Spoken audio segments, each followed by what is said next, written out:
Un millionnaire a suivi son employé noir après le travail, et ce qu'il a découvert a tout changé. Diana, je veux que tu vides tes poches maintenant.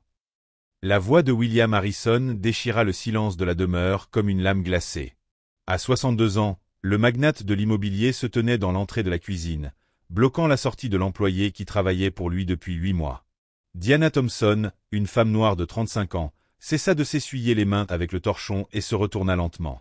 Son regard croisa celui de William avec un calme déroutant. Ce n'était pas la panique qu'il s'attendait à voir, mais une sérénité presque calculée. « Y a-t-il un problème, monsieur Harrison ?»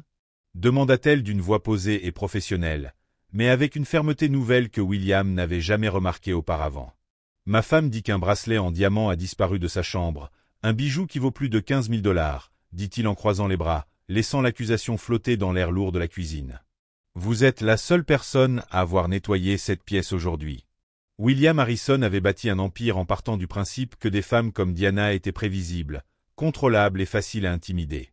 Il avait déjà renvoyé des dizaines d'employés noirs pour des accusations similaires, toujours dans le silence et la peur des conséquences professionnelles.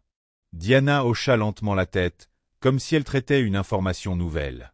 Pourtant, ses mains ne tremblèrent pas alors qu'elle repliait soigneusement le torchon. « Et vous avez pensé à moi immédiatement.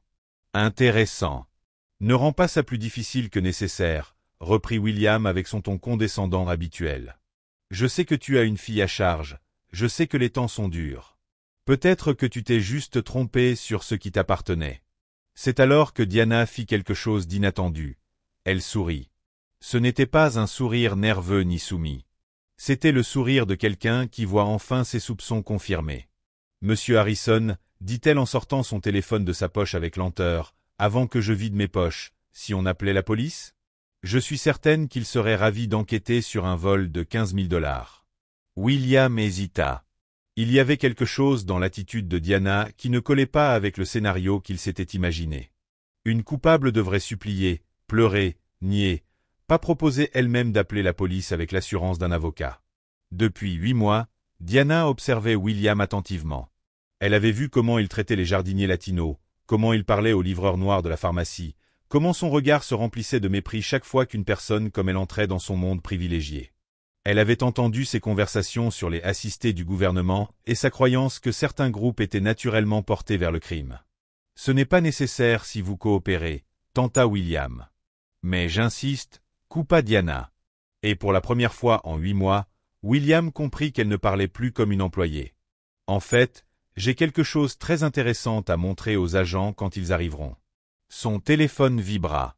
Elle jeta un œil et son sourire s'élargit. « Oh, quelle coïncidence !» murmura-t-elle en répondant rapidement. « Il semble que je vais avoir de la visite plus tôt que prévu. » William, toujours confus, la regarda ranger son téléphone et commencer à vider ses poches, les clés de la maison, un paquet de chewing-gum, un mouchoir usé, et rien d'autre. « Satisfait ?»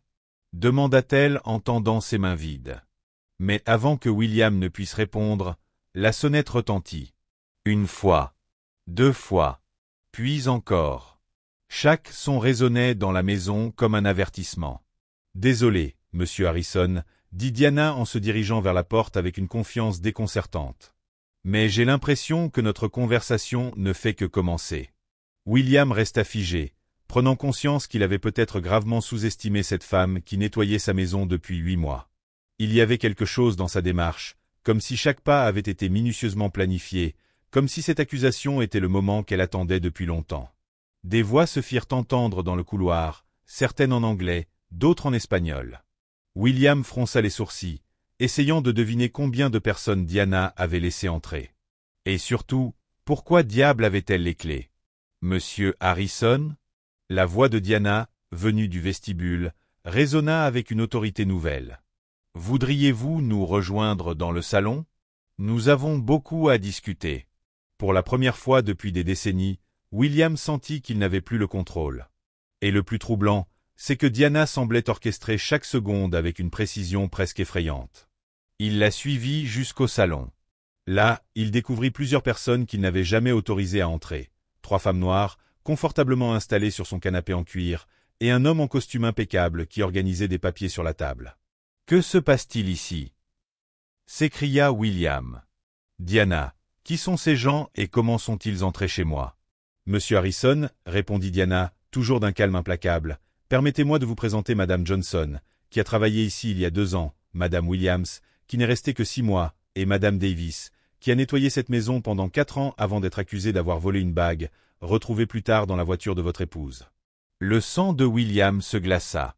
Il se souvenait vaguement de ces visages. Des femmes qu'il avait virées sous de fausses accusations, qui étaient parties honteuses, sans référence, avec leur réputation ruinée. Et voici, continua Diana en désignant l'homme, le docteur Michael Roberts, avocat spécialisé dans les droits du travail et la discrimination raciale. Le docteur Roberts se leva et tendit la main, que William ignora. Monsieur Harrison, depuis 8 mois, ma cliente Diana Thompson a minutieusement documenté un schéma de discrimination raciale et d'accusations injustifiées dans cette maison. C'est ridicule, hurla William.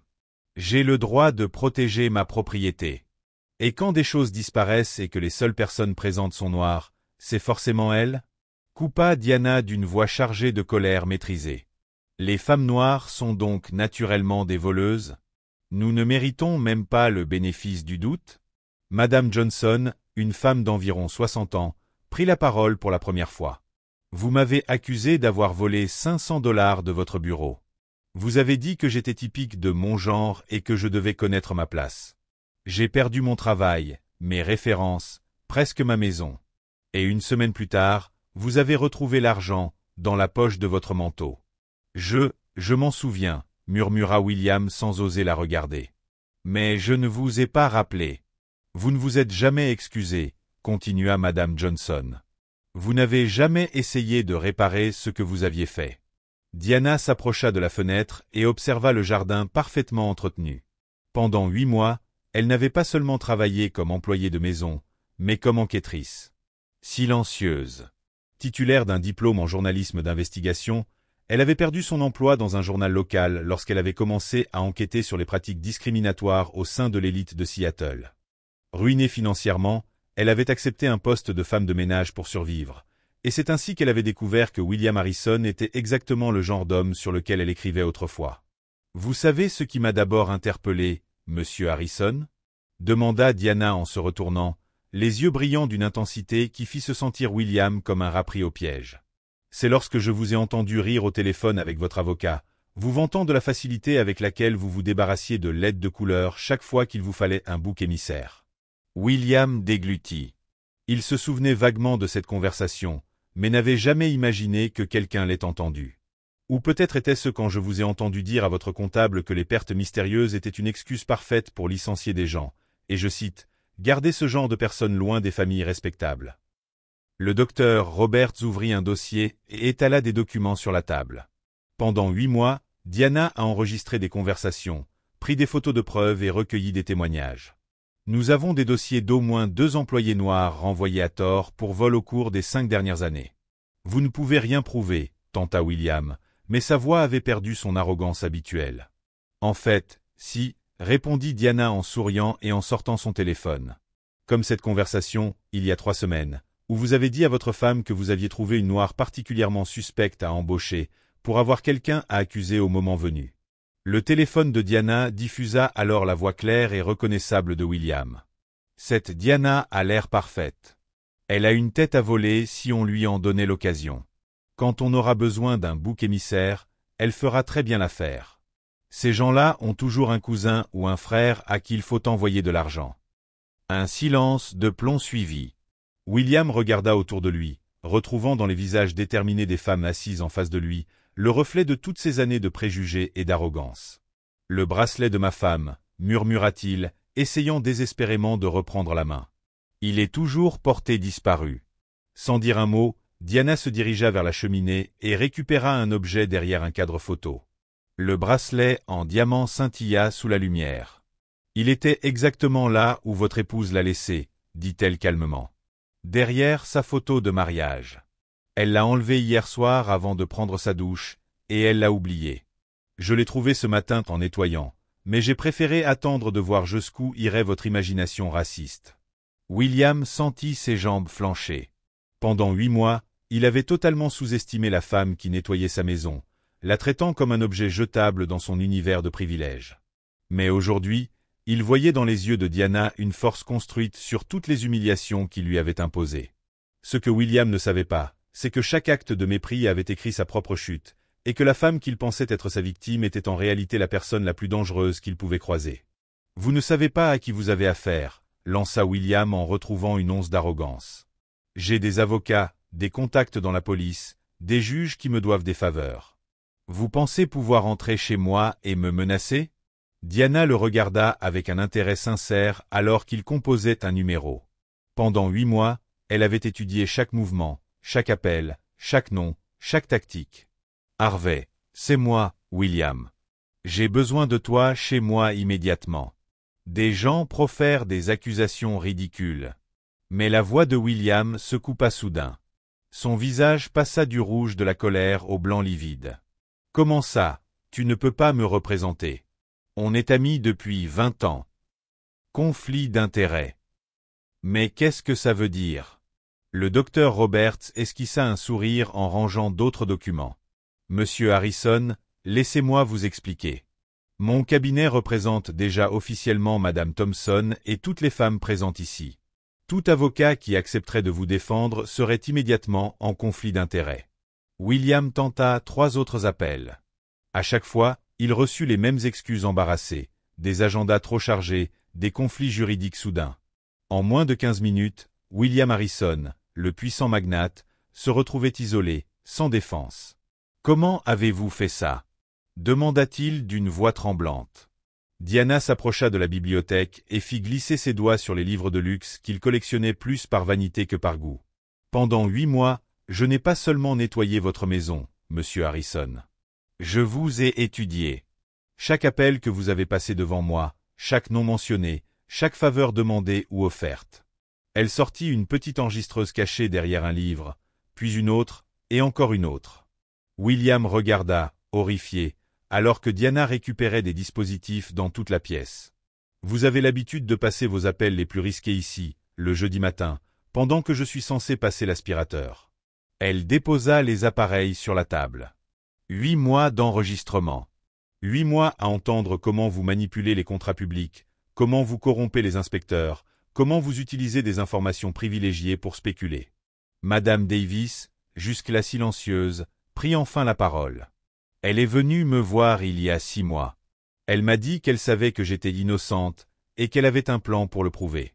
Au début, j'ai cru qu'elle était folle. Une femme de ménage qui veut faire tomber un millionnaire. Mais Diana n'est pas seulement une femme de ménage, intervint le docteur Roberts en ouvrant un nouveau dossier. Elle est journaliste d'investigation, diplômée de Columbia, spécialisée dans la corruption des élites. Elle a perdu son poste au Seattle Herald en enquêtant sur les discriminations dans des entreprises comme la vôtre. William eut la sensation que le sol s'écroulait sous ses pieds. Pendant 8 mois, il avait parlé librement de ses plans les plus sombres devant la seule personne capable de l'abattre. Le poste de femme de ménage, continua Diana, n'était qu'une couverture. J'avais besoin d'un accès total à votre vie, vos habitudes, vos conversations. Et vous m'avez tout offert, simplement parce que vous refusiez de voir plus loin que la couleur de ma peau et mon uniforme. Elle montra son téléphone, une diffusion en direct sur Instagram. Plus de 15 000 personnes regardaient déjà leur conversation. Chaque mot que vous avez prononcé sur l'aide de couleur est partagé en temps réel. Mes abonnés sont journalistes, militants, chercheurs. Ils savent reconnaître une histoire explosive. William tenta de saisir le téléphone, mais le docteur Roberts lui bloqua le chemin. Monsieur Harrison, toute tentative de stopper cette retransmission sera considérée comme une intimidation de témoin. Vous avez ruiné ma réputation, hurla William. 20 ans à construire mon nom, mes contacts, mes affaires, et vous ruinez tout en une seule après-midi. Non, répondit Diana d'un ton calme, en contraste brutal avec la panique de William. Vous avez détruit votre propre réputation avec vos années de racisme et de cruauté. Nous n'avons fait que révéler qui vous êtes réellement. Madame Johnson sortit une enveloppe de sa poche. Diana m'a aidé à porter plainte comme il se doit. Non seulement pour licenciement abusif, mais aussi pour préjudice moral, diffamation et discrimination raciale. Mes avocats disent qu'avec les preuves qu'elle a collectées, l'affaire est quasiment gagnée. Nous allons toutes porter plainte, ajouta Madame Williams.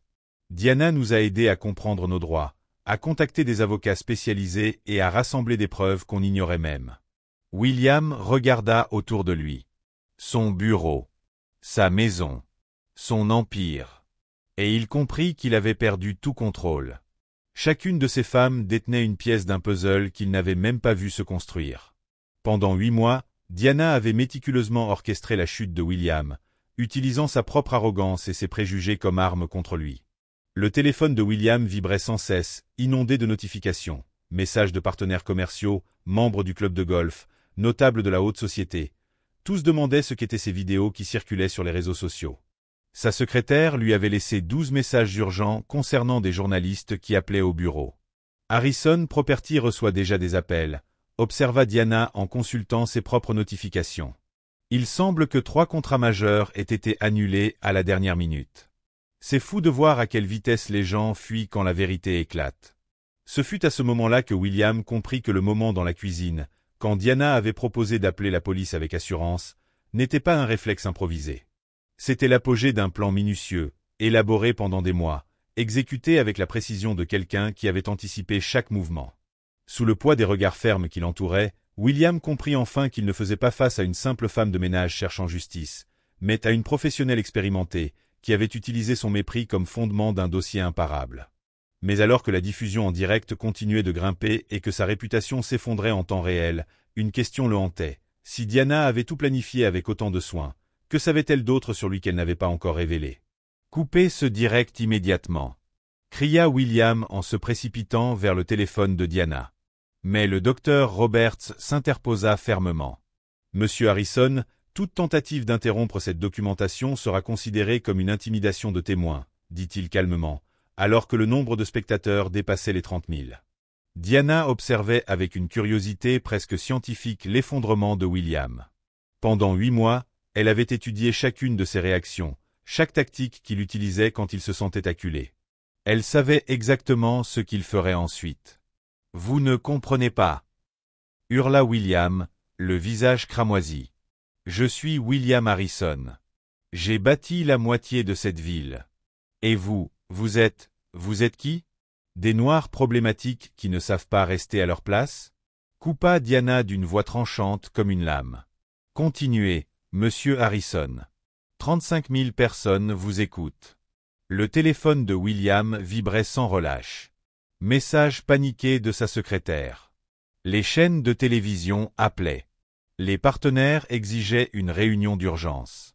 Les actions de l'entreprise s'effondraient. « On peut encore régler ça à l'amiable », tenta William, désespéré. « Combien voulez-vous?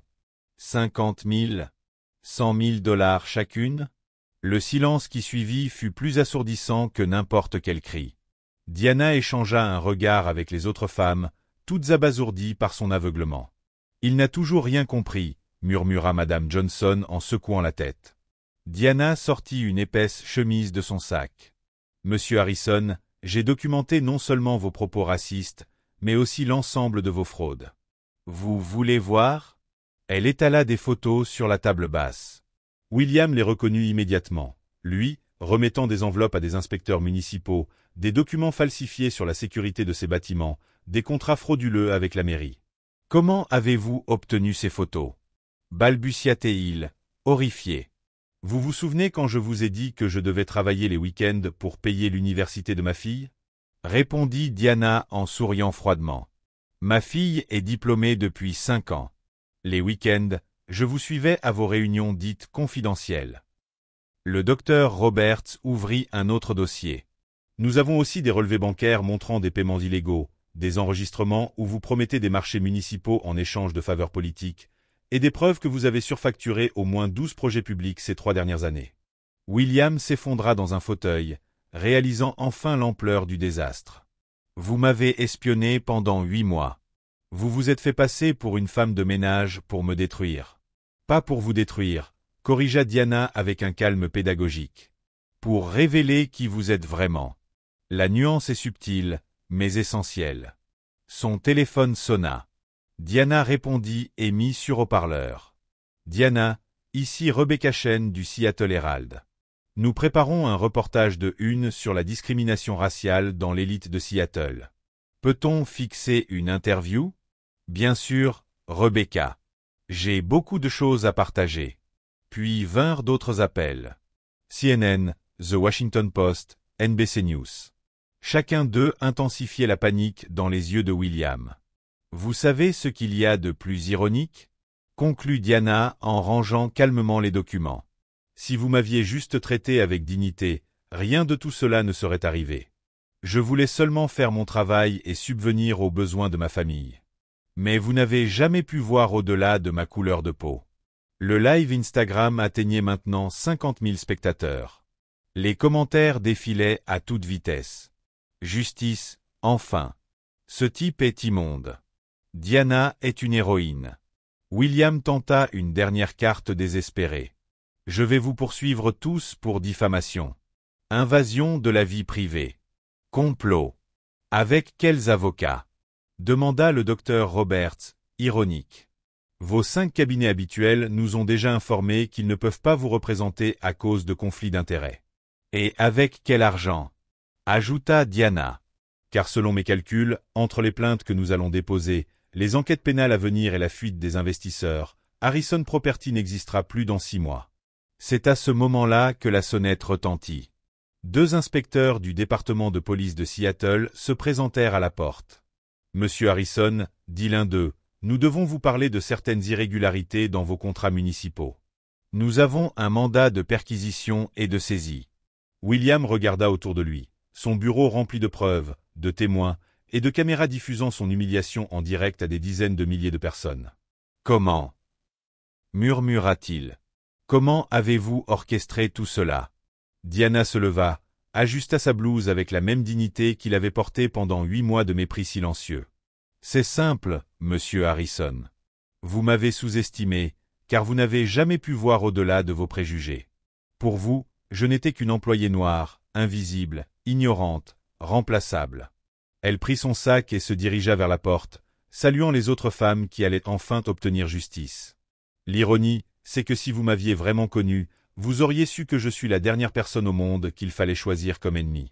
Pendant que les policiers fouillaient la maison et que la diffusion en direct continuait à documenter la spectaculaire chute de William Harrison, une question planait dans l'air. Un homme qui avait passé des décennies à construire des murs de privilèges et de mépris pouvait-il un jour comprendre que la vraie force vient de ceux qu'il a voulu maintenir invisibles, ou son arrogance l'en empêcherait elle jusqu'à la fin?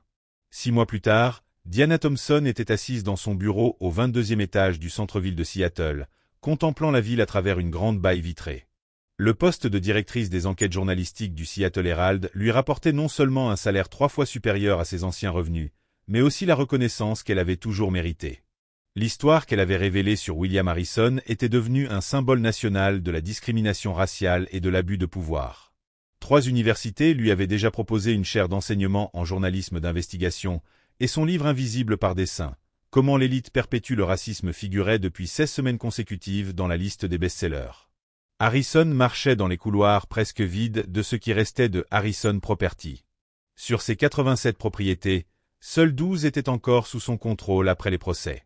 L'enquête pénale avait abouti à 3 chefs d'accusation formels: fraude fiscale, corruption de fonctionnaires publics et discrimination raciale systématique.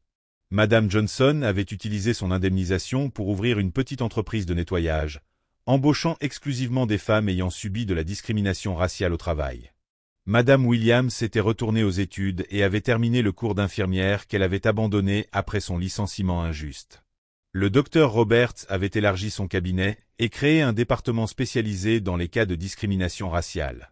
Diana sourit en lisant une lettre d'une jeune journaliste noire, licenciée après avoir enquêté sur la corruption municipale. « Votre histoire m'a donné le courage de ne pas abandonner », écrivait la jeune femme. « Je suis votre as, et j'ai déjà assez de preuves pour démasquer le maire. » Ce soir-là, le téléphone sonna.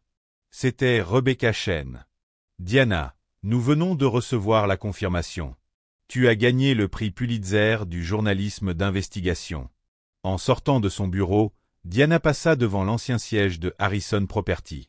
Un panneau à louer pendait à l'entrée. À travers les vitres, on distinguait des salles vides, là où, autrefois, fonctionnait un empire bâti sur les préjugés et l'exploitation. L'ironie ne lui échappa pas. William Harrison avait passé des années à rendre invisibles les femmes noires dans leur propre vie. Et au final, c'est justement cette invisibilité qui avait permis à Diana d'observer, de documenter et d'exposer chaque facette de sa corruption, sans qu'il ne soupçonne jamais le danger qu'elle représentait. La véritable vengeance, avait compris Diana, n'était pas de détruire ceux qui nous ont fait du mal, mais d'utiliser cette destruction pour bâtir quelque chose de bien plus grand. Un héritage de justice qui continuerait d'impacter des vies bien après que le nom de William Harrison ait été effacé de l'histoire. À 3 pâtés de maison de là, dans un modeste appartement qu'il pouvait à peine se permettre, William regardait les informations du soir. Le journal ouvrait sur Diana, honorée à l'hôtel de ville. Il se demanda une fois de plus. Comment avais-je pu être aussi aveugle? Au point de sous-estimer complètement la femme qui allait causer ma perte? La réponse était simple.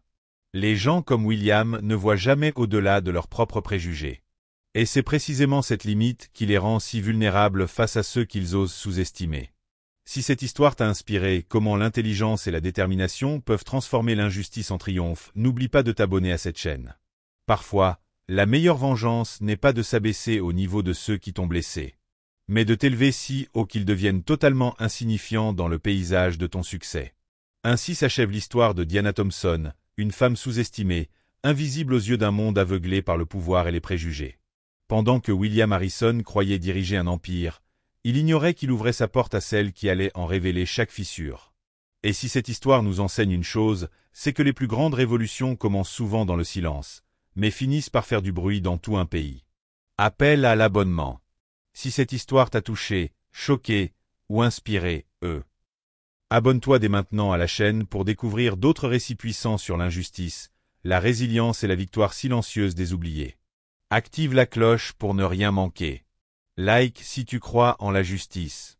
Et partage cette vidéo avec quelqu'un qui a besoin de savoir que même dans l'ombre, la vérité trouve toujours sa lumière.